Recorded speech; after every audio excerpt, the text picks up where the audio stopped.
that morning, Mary, and then eventually Peter and John had different experiences. The men did not see Jesus. They did not get any proof. They just go back home and continue to hang out with the other disciples until Jesus appears in their midst of their dark night. And when Jesus appears to his disciples, what he does first is to do what? Anyone remember?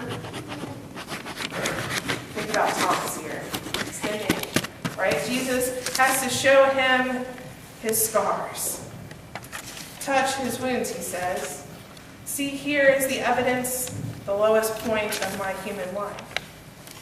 The time in my life when I was defeated and overcome, and when I had been beaten down, and I myself was questioning, why would God forsake me? That is what his scars point to. Not just the triumph, but his tragedy. Not just his victory, but a time when he was vilified. A time of pain and struggle. But think about how else the story could have gone. Anyone have a different image of Jesus? Perhaps he could have come in a completely new body and said, look, friends, it is I, completely healed. Nothing they did to me has a lasting effect, and I am perfect again.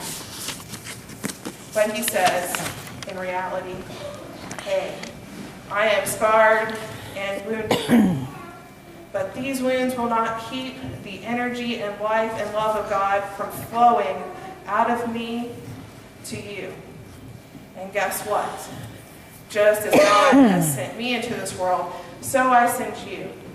Not to cover up your scars and your wounds, but to show people that the same power that raised me from the dead is alive and it is well in you. Easter is not a promise that our businesses, our families, or the church or the world will be like it used to be, or even that the pulse will go on beating forever. It is a promise that the power that gave you that pulse will never, ever abandon you. The power that raised Jesus from the dead and can raise you from despair, and that same power that calls you by name is still at work doing a new thing.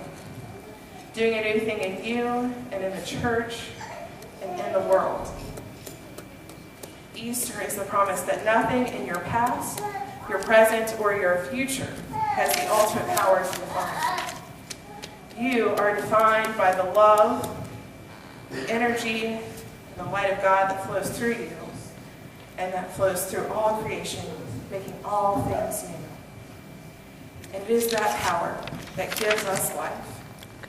And this is the main thing that I think John wants us to know. He tells us all so that we might have life. So that this is where we may find the meaning of Easter. That more that we look for in life, for that light to shine into our darkness. Not in the tomb of proof, but in God's love. Present in history and in the here and the now. Because proof really won't satisfy your longing for life anyway. Think about it. So-called proofs really don't amount to much in life than perhaps a hill of jelly beans. You don't prove love. You embrace it. And you don't prove power. You experience it. You don't prove life. You live it. You don't prove new life, for it is something you must receive. The way of life is calling us, and it is the way of resurrection.